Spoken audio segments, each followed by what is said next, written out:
মই পোলাও এনেকৈ বনাই খাই বেছি টেষ্টি পাওঁ, সেইকাৰণে এনেকৈ বেছিকৈ বনাওঁ। কেনেকৈ বনালোঁ চাব নেকি? চাই দিয়ক। এয়া দেখিছেনে, পিঁয়াজ আৰু পাঁচফোৰণ দিছিলোঁ, এয়া আদা নহৰু পেষ্ট। তাৰ পাছত এতিয়া কি দিম চাই থাকক।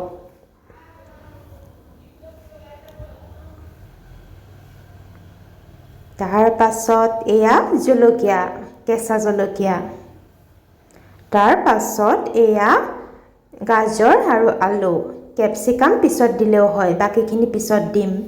এয়া চেনিও দিছিলোঁ, নিমখো দিছিলোঁ নিজৰ জোখত, এচামুচ দিছিলোঁ, জালুকো অলপ দিছিলোঁ, নিজে তৈয়াৰ কৰা মছলাও দিছিলোঁ, জলকীয়া গুড়ি অলপ দিছিলোঁ।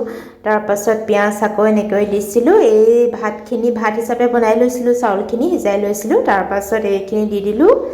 এয়া ধনিয়া পাউডাৰ, পিঁয়াজ আকৌ দিছিলোঁ ওপৰে ওপৰে।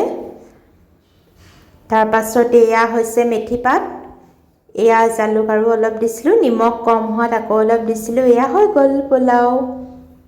এটা কথা ক'বলৈ থাকিয়ে গ'ল নহয়, এইখিনি মই অন্নপূৰ্ণা গৰু ঘিউত বনাইছিলোঁ।